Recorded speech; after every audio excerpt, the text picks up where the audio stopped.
Kisah akan berfokus pada seorang remaja bernama Nami. Ia merupakan sosok periang serta pekerja keras namun tidak bisa luput dari ponsel, yang mana semua aktivitas yang dilakukan selalu ditemani ponsel kesayangannya itu, seperti memutar lagu, berbelanja online, mengirim pesan, bermain game, dan lain-lain, termasuk mengabadikan momen berharga bersama sahabatnya.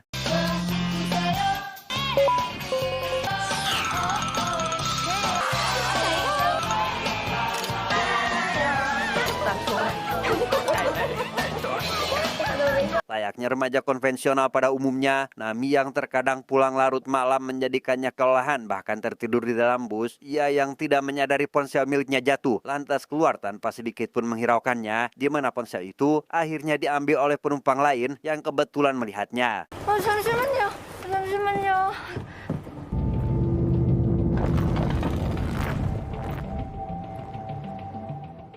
Keesokan harinya, pria bernama Jun yang semalam menemukan ponsel Nami mendapati ponsel tersebut berdering karena panggilan masuk, di mana si penelpon yang mengaku sebagai sahabat dekat Nami membuat Jun lekas menggunakan suara rekaman wanita untuk menjawab setiap pertanyaan, di mana si penelpon bernama Enjo yang kebetulan sedang menuju rumah Nami pun lekas mampir untuk memastikannya.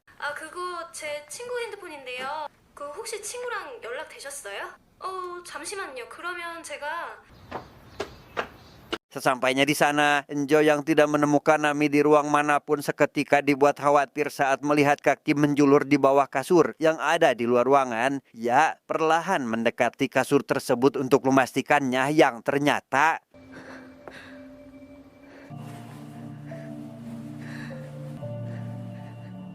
깜짝이야.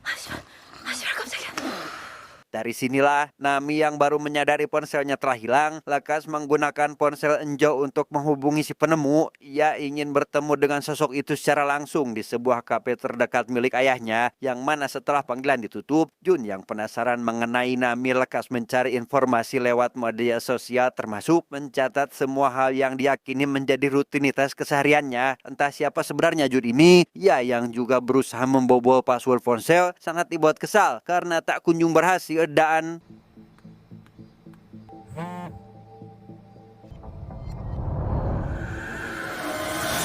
di tempat lain, tim investigasi yang tengah disibukkan oleh penemuan jasad seorang wanita sama sekali tidak menemukan identitasnya dimanapun, di mana seorang detektif bernama Jiman yang merupakan ayah dari Jun merasa ada yang janggal saat melihat suplemen tanaman ada di lokasi, bahkan di bawah pohon palem yang dahulu sengaja ditanam oleh anaknya.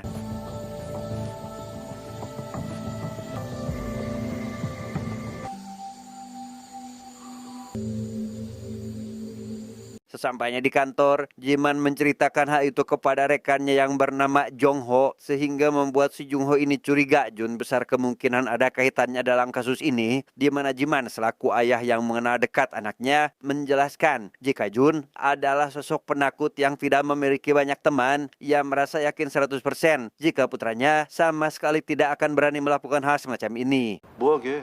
이 실종팀 있는데. 내 아들 우준이 형이 실종 신고 좀 하자고 정식으로. Kembali pada Nami, ia yang sedang menunggu kedatangan si penemu sambil membantu ayahnya di kafe, dihubungi seseorang yang tiada lain adalah Jun, namun menggunakan suara rekaman wanita. Ia diberitahu jika ponsel miliknya tak sengaja jatuh yang membuat LCD atau layarnya tidak berfungsi, yang mana sebagai bentuk rasa tanggung jawab, ponsel tersebut kini sudah diantar ke sebuah toko reparasi, di mana Nami hanya perlu datang ke sana jika ingin mengambilnya. 중앙로 103길 46 형제 종합상가 414호 우리 페어예요. Sesuai alamat yang diberikan oleh si penemu, Nami lekas pergi menuju pusat perbelanjaan yang sekilas nampak sudah tidak beroperasi. Yang setibanya di tukang servis, ia diminta untuk mengisi formulir perbaikan, termasuk menuliskan kata sandi ponsel tanpa sedikit pun menaruh curiga. Nami lekas menuruti arahan sesuai prosedur dari toko tersebut.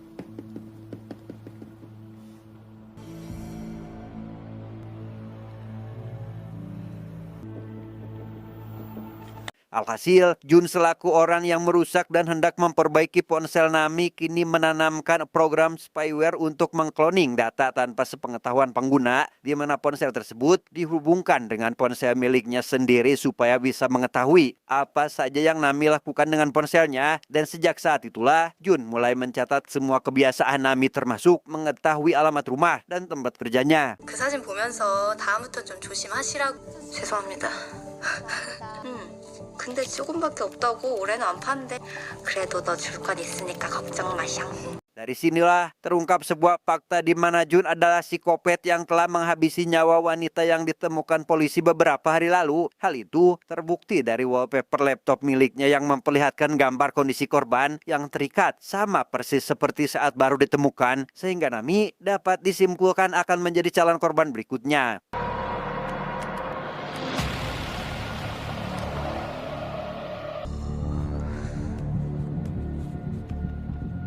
Keesokan harinya, Jun yang sudah mengetahui banyak informasi tentang Nami lekas datang ke rumah wanita itu. Ia yang ingin mencari lebih banyak informasi tak lupa juga menanamkan spyware pada ponsel lama milik Nami yang tak sengaja ditemukan dalam laci. Bukan hanya itu, Jun bahkan tega menggasak semua uang dalam rekening hingga habis tak tersisa.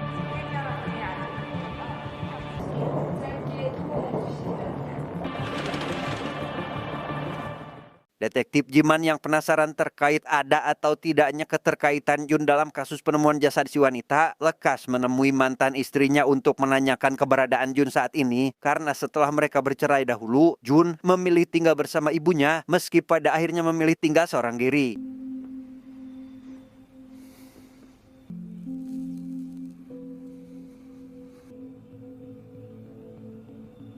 Di sana, Jiman juga membahas tentang pohon palem yang dulu ia tanam bersama Jun 10 tahun yang lalu di tempat rahasia yang hanya diketahui oleh mereka. Namun pembicaraan mereka harus terhenti karena Jiman mendapat pesan dari rekannya yang sudah mendapatkan informasi mengenai tempat tinggal anaknya saat ini.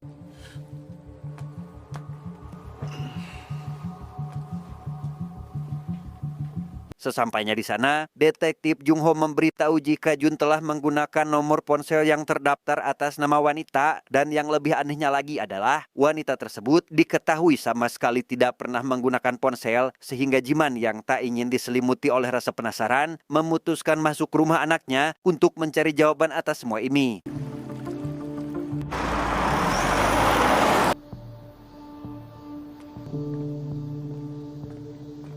Di dalam, Jiman benar-benar dibuat terkejut saat menemukan banyak catatan tentang semua hal yang berkaitan dengan wanita yang selama ini menjadi korban. Bahkan ada juga kartu nama seolah sengaja dibuat untuk menjebak calon korbannya.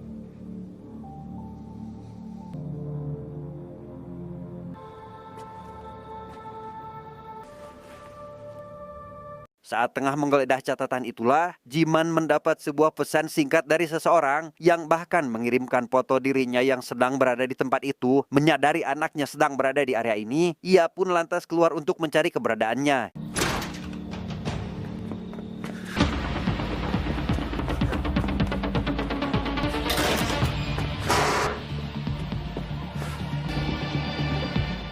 Jun yang tak kunjung ditemukan membuat Jiman lekas kembali ke tempat sebelumnya. Namun di sana keadaan rumah sudah berantakan yang rupanya pesan barusan hanyalah trik untuk memancingnya keluar, di mana Jun membawa barang-barang pribadi sekaligus catatan yang sebelumnya sempat dibaca. Jiman hanya menemukan suplemen tanaman dengan selembar catatan yang entah sengaja atau tidaknya barang itu ditinggalkan.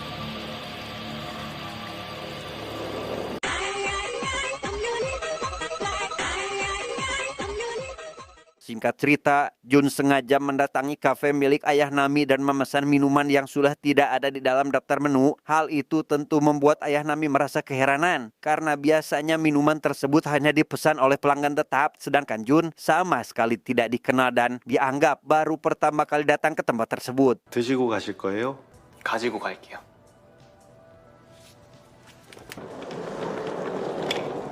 Alasan datang ke kafe adalah Jun ingin menemui Nami untuk membeli kaset bekas band musik favoritnya setelah sempat chattingan melalui Facebook. Ia juga menawarkan 2 buah tiket menonton pertandingan bisbol karena mengetahui jika Nami sangat menyukainya. Tak ingin buang kesempatan, Nami pun menerima tawaran tersebut serta menerima kartu nama milik pria itu. 주문하신 음료 나왔습니다. 그래야죠, 그럼. 감사합니다. 잘 쓰세요. 안녕히 가세요.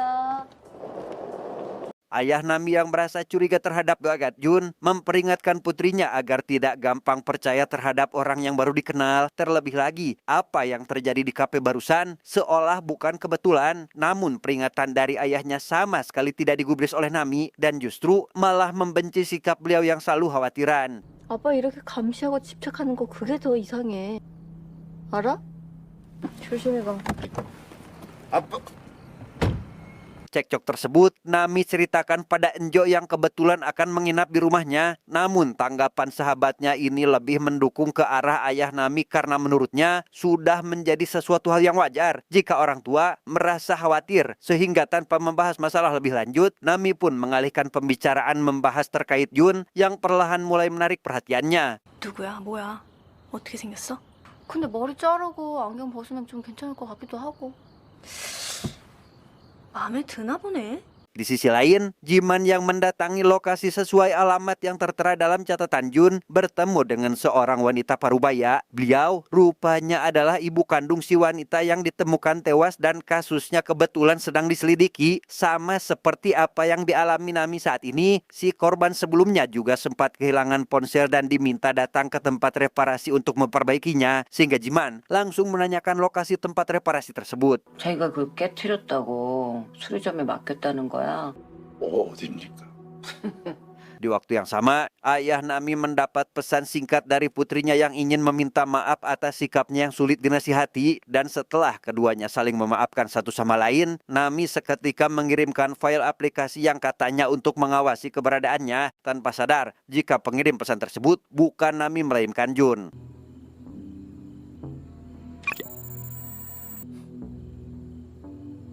Menjelang tengah malam, ayah Nami yang sedang menonton video kenangan bersama keluarga mendapat pesan dari nomor asing, di mana si pengirim mengatakan jika paket pesanan sudah sampai dan kini ada di depan rumah. Ia yang penasaran isi di dalam paket itu pun memutuskan untuk mengeceknya terlebih dahulu, tetapi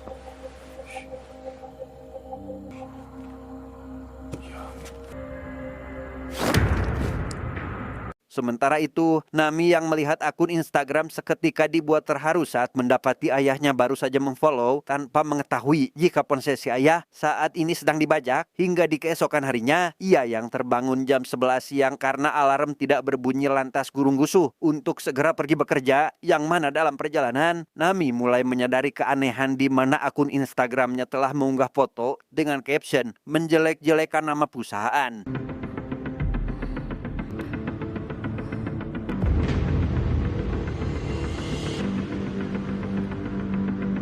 Sesampainya di kantor, Nami pun berusaha meminta maaf dan menjelaskan jika ponselnya telah dibajak, sehingga bukan dirinya lah orang yang membuat caption itu. Namun semua rekan kerja termasuk bos yang ada di sana sama sekali tidak percaya dengan perkataannya, yang alhasil Nami pun kini dipecat akibat fitnah yang dilakukan Jun kepadanya. 제가 범인 잡을게요. 범인 잡아서 이거 다 돌려놓을게요.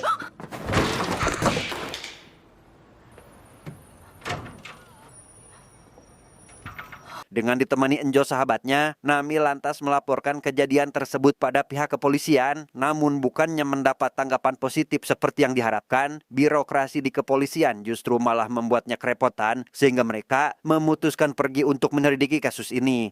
네, 그러니까 저기 안 올리신 거 정리해서. 지금 저희가 알겠습니다. 가자.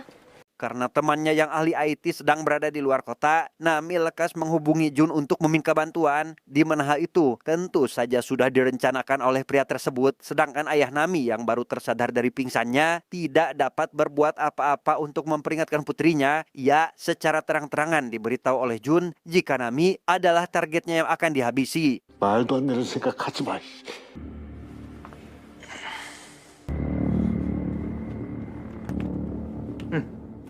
Kembali pada Nami dan sahabatnya, mereka yang tengah menunggu kedatangan Jun lekas menghampirinya seorang diri saat pria itu sudah sampai. Namun bukannya mendapat pencerahan, Nami justru malah dihasut untuk mencurigai orang paling dekat dengannya karena jika ponselnya memang diretas, maka si peretas itu perlu memegang ponsel korbannya terlebih dahulu. Dari penjelasan singkat itulah, ia langsung menyimpulkan bahwa Enjolah pelaku atas semua kejadian ini. 누군가 몰래 남의 씨 집에 들어가서 그 집만 하고 도망갔다는 말이 되거든요. Hal itu tentu saja membuat Nami tersulut emosi. Ia yang langsung meluapkan kekesalannya pada Enjo membuat Enjo yang tidak terima akan tuduhan jelas balik kesal pada sikap sahabatnya ini, yang alhasil hubungan pertemanan di antara mereka seketika hancur akibat perbuatan Jun yang sudah direncanakan. 그래서 뭐 어쩔 건데? 경찰에 넘기게? 해봐. 증거 있어? 저 진짜? Pihak kepolisian sendiri kini tengah direpotkan dengan penemuan beberapa mayat lain, di mana hal itu jelas membuat Jiman menjadi semakin kesal. Namun kali ini, detektif Jung Ho yang ikut menyelidiki kasus itu pun menemukan informasi terkait tempat reparasi milik Jun, sehingga tanpa buang waktu, mereka langsung pergi ke sana saat itu juga.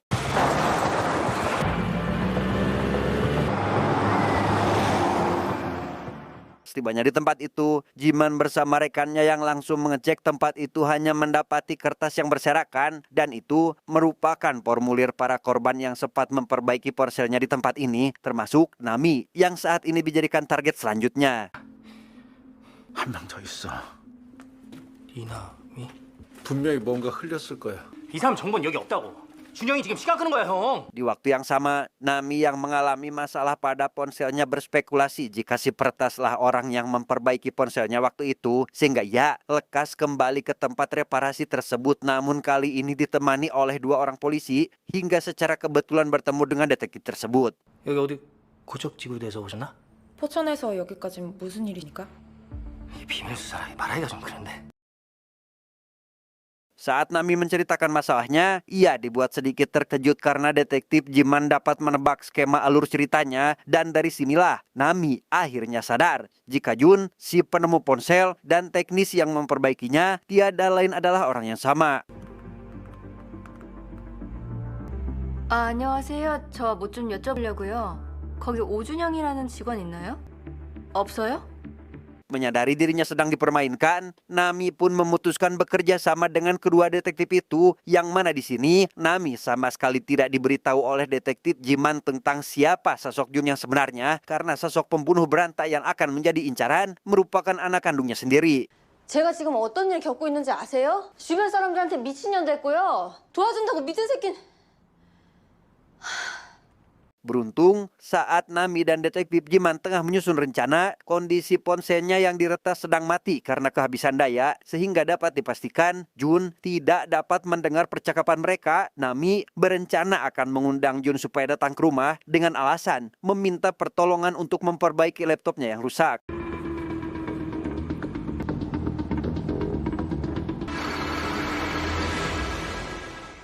Singkat cerita, Jun yang nampak sudah ada di depan rumah Nami membuat Jiman dan rekannya spontan ingin melakukan penangkapan. Namun melihat wajah target yang dirasa berbeda serta mengaku bukan anak dari detektif Jiman, membuatnya lekas mengurungkan niat. Sehingga kali ini targetnya itu pun lolos dengan mudah.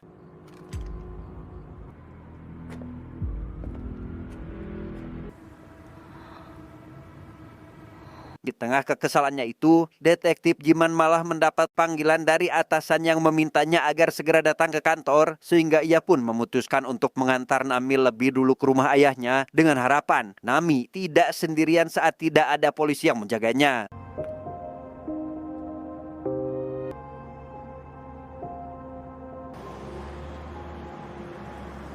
Setibanya di rumah sang ayah, Nami yang mendapati kondisi ruangan sedikit gelap sama sekali tidak menaruh curiga sedikit pun. Namun saat dirinya tengah bermain ponsel menggunakan ponsel lama, ia kembali mendapat pesan dari Jun karena ponsel tersebut juga sudah diretas waktu mengunjungi rumah Nami waktu itu.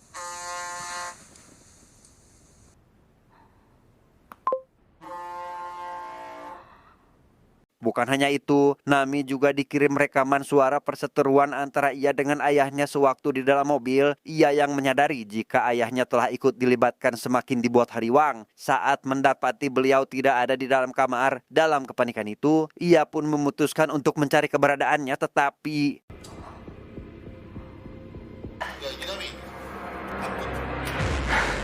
아빠를 잡고 싶은 거야. 말해.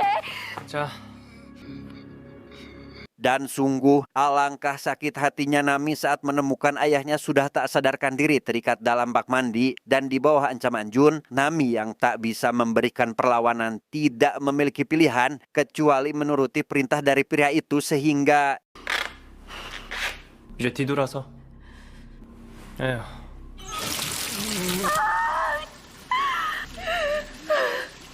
di sisi lain, detektif Jiman yang sebelumnya hendak pergi ke kantor, lekas kembali menuju rumah ayah Nami setelah mendapat pesan. Karena sebelum berpisah, mereka rupanya telah membuat kesepakatan yakni tidak akan mengirim pesan kecuali panggilan telepon yang menandakan bahwa itu adalah dirinya.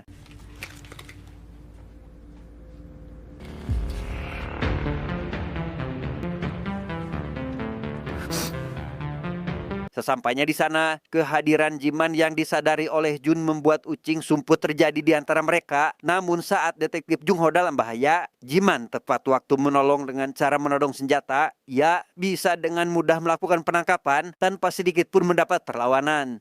아버지.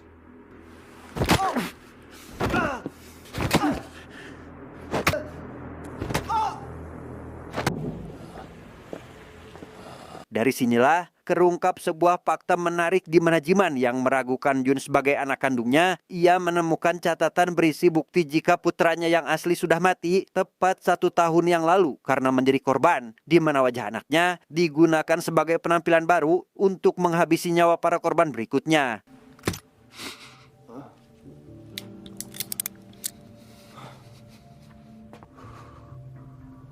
Sementara itu, pemandangan memilukan dirasakan oleh Nami yang tidak ingin kehilangan ayahnya, di mana Jung Ho yang berusaha menyelamatkan ayahnya sama sekali tidak mendapati tanda-tanda kehidupan, sehingga Nami yang tak kuasa menahan emosi pun menghampiri psikopat tersebut dengan membawa senapan dan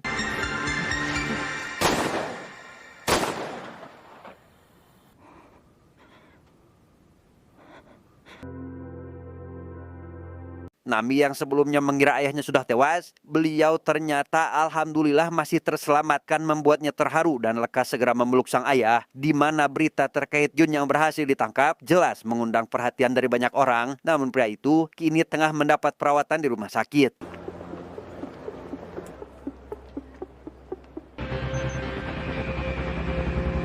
Tamat, ending yang sangat membagongkan.